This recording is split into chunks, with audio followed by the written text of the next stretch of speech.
So let us explain this demand paging.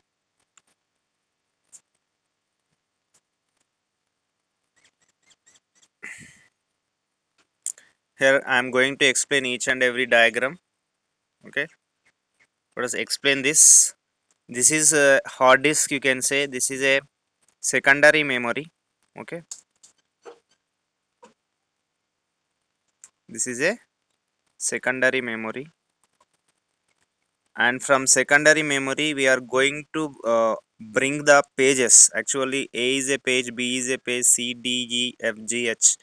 The process is divided into a number of pages: page A, page B, page C, page D, page E, page F, page G, page H. A process is divided into 8 pages here, and this is the secondary memory. You can also call it as a disk. Okay, disk or hard disk. I'm calling it as a disk now.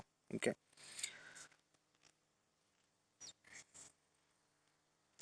and this one is a main memory or a RAM. This one is called as the main memory or RAM. So what we are going to do here, we are going to bring the pages, okay, that are available in the secondary memory into the main memory or RAM. Okay, here the name itself says it is a demand paging. Okay, so did you know what is a swapping process and swap out process? Give me a fast reply. I have already explained you in the first class about swap in and swap out. So if you know what is swap in and swap out, you can easily understand this concept.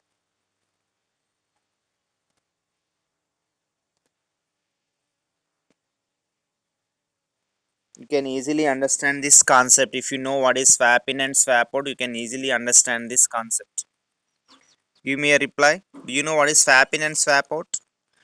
At the beginning of the this unit, that is the third unit, we have discussed about the swapping process, how the process will be swapped out of main memory to hard disk and will be swapped inside out from hard disk to main memory. Did you remember that? Anyone?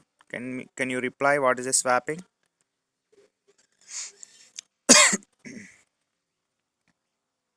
Don't you know that? So this is the page table. As you can see here, this is the page table, and this is called as the logical memory. Okay, so here you have so many pages here: A, B, C, D, E, F, G, H. Okay,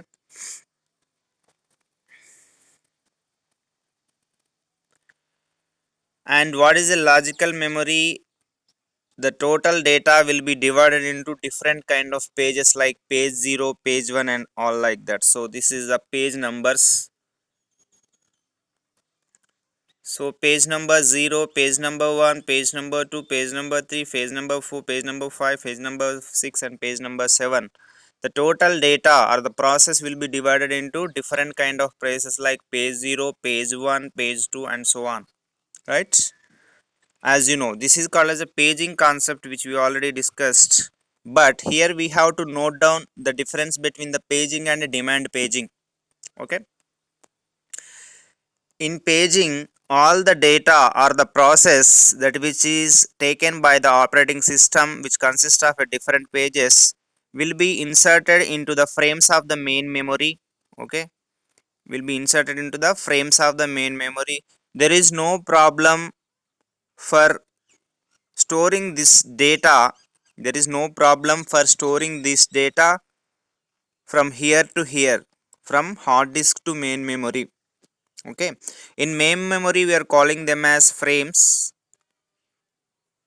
In general, this is called as a logical memory. The secondary memory we are calling this as a pages. All the pages will fit into all the frames. For example, if I have 5 pages, if I have 5 pages and 5 frames, these 5 pages are going to be well settled in 5 frames. There is no memory issue, there is no worry of the memory. There is no memory insufficiency in case of the paging. But in demand paging concept, why the demand paging concept has been introduced is, whenever there is a lack of memory for storing the process into the main memory. That is, whenever the main memory size is less when compared to the size of the process, then the demand paging concept is going to be executed.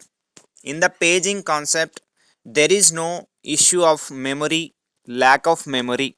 Okay, there is no issue of lack of memory. But when there is a lack of memory, that is, if the main memory or the RAM space is not sufficient to hold a process, then in order to solve the lack of memory or lack of RAM, that the process can never fit into that RAM or main memory, we are going to use the paging concepts. Okay, so the same paging concept has been somewhat changed to demand paging concepts. Okay, see here, for example, if you have a theater, okay, in the theater we have, let us say, for suppose I'm saying it's not 10 chairs, but we are supposing there are only 10 chairs are there. Okay, how many chairs are there? Only 10 chairs are there. So only 10 people can sit and watch a movie, right? Only 10 people can sit and watch a movie. So the moment 10 people watch and see a movie, if the new people want to come out, what I have to do? I have to send these people out. Okay. Okay. I have to send these people out. Everyone has to watch at least a part of the movie. Okay.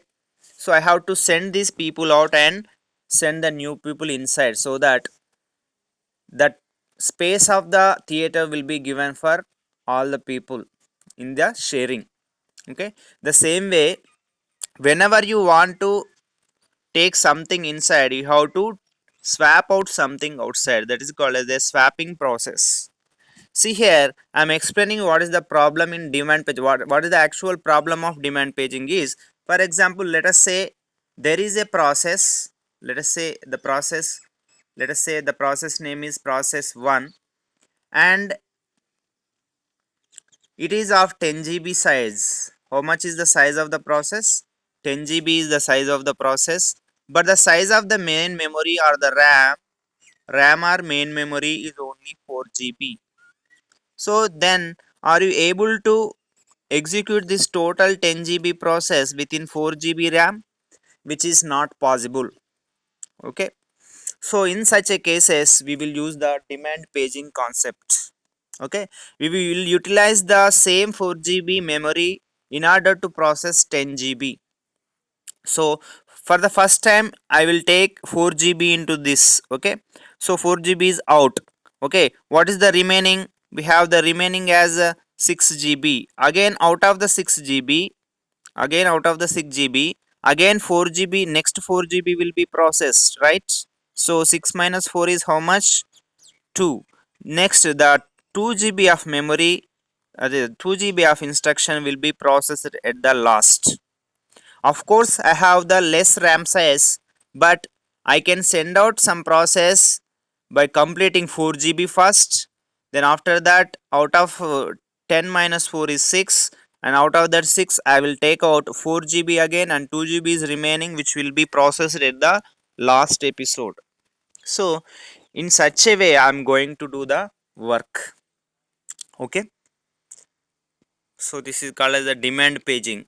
So let us go into the actual understanding of what demand paging is through this diagram. So you have already understood this. You take this diagram into account now. Okay, let us explain this diagram. And also we need to include this also, but here you can see this is a secondary memory or disk, and this is a primary memory or RAM. Okay, so I'm taking this as a disk, I'm taking this as a disk, not C. I'm taking this as a RAM. So always the data is moved from disk to RAM. The data is stored permanently in disk. For example, if I take some process, first the process will be totally, the program will be stored in the hard disk. Then whenever you want to execute that program, you have to bring it into the main memory like this. Okay, you have to bring it into the main memory. But the main memory already told you the process is of size 10 GB, but the main memory is only of 4 GB. Let us say there is only 4 GB of space. So you cannot bring back the total 10 GB of the process or the program into the main memory, which is not possible.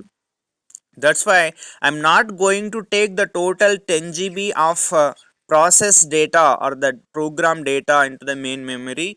I'm going to select only some of the pages. For example, if you see this, how many pages are there in this?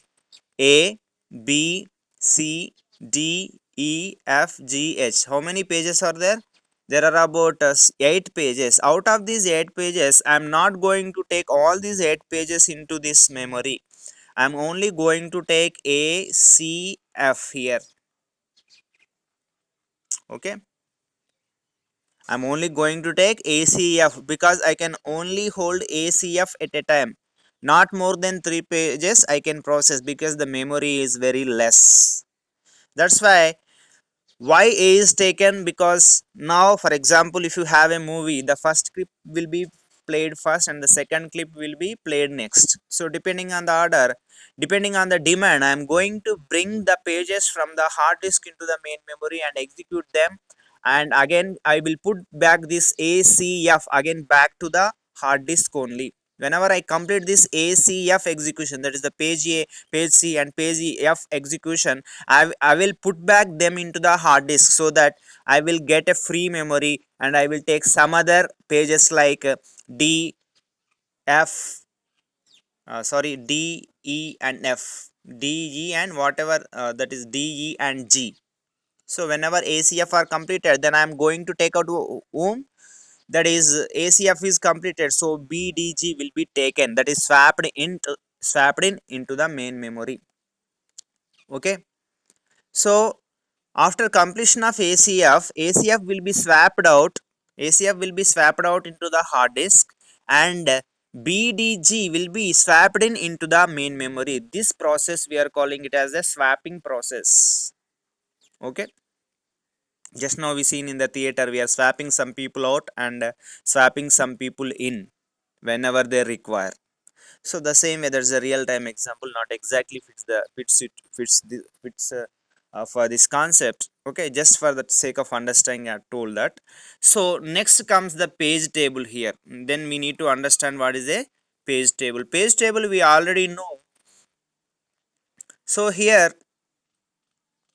if you can see this in the physical memory, these are the pages here. Okay, these are called as pages.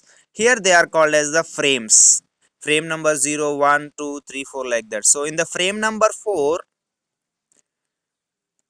the 0th page will be inserted. So what is the 0th page here? A. The page name is A. That's why at the 4th frame, I have inserted the page A. I have put the page A into the 4th frame, right? 0th frame is there, first, second, third. I am putting it to the 4th frame. So the page table will always match the page number with the frame number. So the page number 0, that is A, will be going to fit into the frame number 4, that is here. Okay. So I will explain about V and I. The page number 2, okay, the page number 2, that is C, is going to be fit into the frame number 6 here. Like this, C is fit here. A and C are fit. Next, I have to set F. F is the, where is F? F is the page 5. So page 5 is going to be in the 9th frame. That is over here. F is going to be fit into the 9th frame of the RAM. Okay. This is the hard disk. Here we are calling them as pages. This is a RAM. We are calling them as frames. Okay, so next let us understand, you have understood this and this line. Let us understand what is v and what is I. V means valid bit, I means invalid bit. Wherever there is an empty space over here, you have to put it as I. So here also I, here also I, here also I and I. So here you have to put it as V because it's a valid bit, because we are setting this fourth one. There is a match. So A will be set into the fourth frame. So valid bit means whatever the page we are right now processing, right now whatever the page we are processing, we are calling this as a valid one. And whichever pages we are not what is that processing now, so bdf are not processed, bdg are not processed, so I am putting in here. So here the page table structure you have understood. Here is a frame number and page number and also valid and invalid bit. Okay, for the next time if you want me to draw the page table, it will be different. For example, so next time I am going to process what, bdg.